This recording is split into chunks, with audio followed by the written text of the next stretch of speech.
Hey guys, Mike with Daily Life.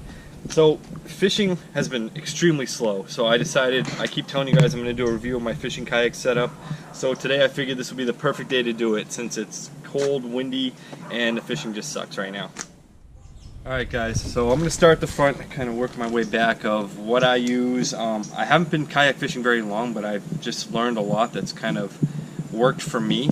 So up here I have my tank well. Now this is the Pescador Pro 12.0, if I failed to mention that. You know, good entry or advanced fishing kayak. It's very stable. You got this tank well up here, this nice mesh. I really like that a lot because it's easy to remove, not like those rubber ones that come on some of the kayaks. Now what I've opted for here is, rather than having a big cooler in the back that takes up all the space and in the end of the day you might not bring home any fish, I'd use a cooler bag. I can fit big fish in here. I can have the tail hang out if I need to, if it won't fit. But I keep my drinks, my lunch, all that in here. And you know, it's secure, it's easy to reach. And that's that. And then these rubber bungees are adjustable. The retention's adjustable. Alright, next, moving on up. I have my, it has this center console, little storage. This is actually meant for your battery. So if you have a battery, it actually feeds right through these holes here, and then it comes right down through the scupper, and underneath the kayak you can mount a fish finder, and it has a space already cut out for your transducer if you actually want to get under the show. Alright, next we have these adjustable foot pegs here. Really easy to adjust to whatever your height is. They just kind of, you can pull forward, or if you want to move them back, you got to pull a lever, and they just snap into place right here. Okay, you got all these scuppers. I don't put scupper plugs in because where I kayak fish, the waves kind of are pushing over the kayak sometimes, and I need that water to get out of there so I don't just fill up and take a cold bath. Next we got my Railblaza rod holder. I got the rail mount. I really like this. Easily adjustable to wherever I want. I can take it off. I can adjust the angle just like that. Just make sure that thing is locked into place, because one time I thought it was locked into place. I ripped my rod out and my rod holder went right in the water. So just make sure that's always locked in good.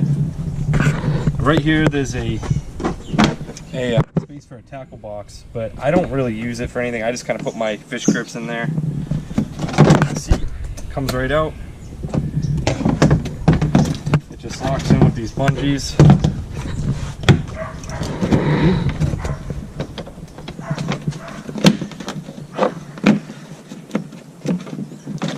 Alright. And you have two positions. You got the low position and you have the higher position. I like the higher position, much more easy to spot fish, and it just feels more comfortable for me. Alright. This is something I never really thought of getting, but I love it, is the Backwater salt paddle. It's just, rather than having, my regular paddle I keep right here on the paddle holder, and it's kind of a pain when you got your anchor out.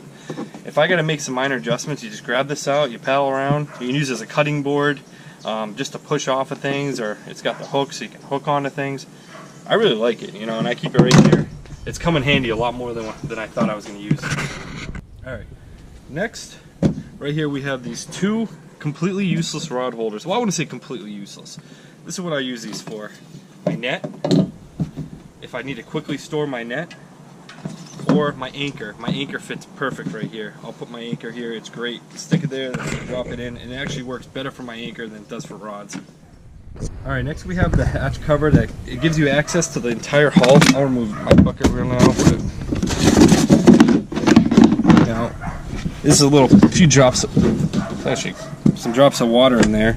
I didn't dry it out for after, so I wouldn't say it's completely dry, unless something's living in there. I don't think it is, but we're good. But I don't keep anything in there. but apparently I do need to dry it out. Now that has access to the entire hull, so if you put something in there, it could get up all the way in the front of your kayak. So if you put something there, I recommend it being fastened to something. Alright, now what I like is, I fish with a live shrimp a lot and sometimes get some pinfish, so I gotta have some type of live bait bucket, and I'll actually put my aerator, I'll hook it onto this rope right here, but I can reach back with my hand, stick my hand right in there, grab some shrimp, and there we go. And it's bungeed in, it's not going anywhere unless I flip over. Put my 2 rod holders here. I got my crate necessary, like I said. I had a giant cooler. Well, not giant, I had a small cooler and enough room for my bait bucket, but it was taking up the entire tank wall, and in the end of the day, if you don't bring home any fish, you just hauled around all that weight and that for nothing. So the crate's great. You can keep everything where you need it. One thing I like to have, since there was no place on my kayak to really mount one of those sticky rulers, so I love this thing, this fish board, if I can figure out how to use it, to measure your fish. You can put it right on your lap, measure your fish. You've seen it in some of my videos. Works really good.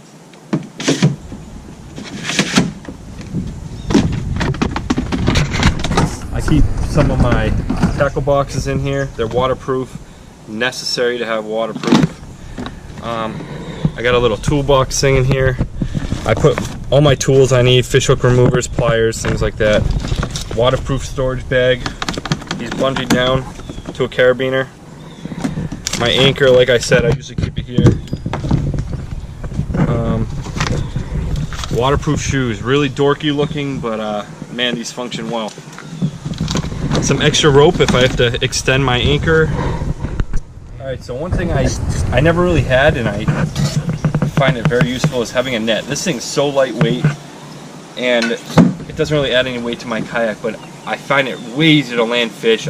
You lose a lot fewer fish, and it just keeps the fish secure while you're doing what you're doing with your rod, trying to get the fish grippers in its mouth or whatever. Works real well. In the back here, I got a drain plug.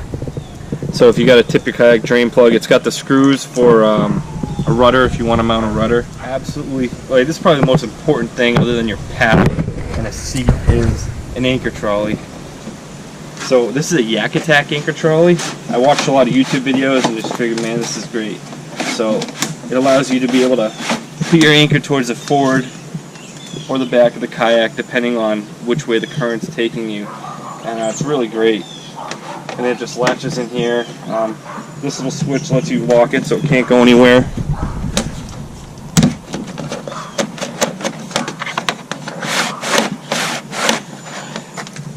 Works really good. Alright, so this is your paddle dock here, paddle, whatever you want to call it. It's just a bungee. It holds your paddle going this way. It's kind of a pain to put on, but it works, you know, that's all that matters.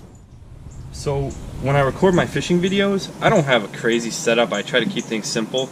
I have the gooseneck from Gopro, and I basically have this mount right here. So I just have this adhesive mount, and I heated up the adhesive with a lighter first on both sides. That way this thing's stuck on there real good. And I also use a leash around the gooseneck of my GoPro in case this adhesive comes off, because I have had the adhesive come off before, and you don't want to lose your GoPro that way. So I have all these extra leashes in here. I don't let that thing get away. And the other camera I use is a chest harness, so you get that, point of view action of catching a fish. So guys, this is pretty much my basic fishing kayak setup. I didn't go over every little hook and every little thing in here. I mean, you can find plenty of that online or even going on the website. So one thing I just want to say is, if you like my videos, check out my other videos. Please, YouTube just upped their subscriber amount to 1,000 subs. And before it was 100, and I hit 100, I was all excited. I'm like, yeah, and it'd be great to hit 1,000. I love making videos. It's a hobby. It's not meant to make money for me, but if I could make money, it'd be great. It's not my goal, but if I could get some income, that would allow me to put more of that revenue into my fishing rather than just my own money going into it. But I enjoy making the videos, and hope you guys enjoy them too. So if you are interested, hit that sub button, hit the like button, and if you have any questions, comments, criticism, whatever, hit it in the comments.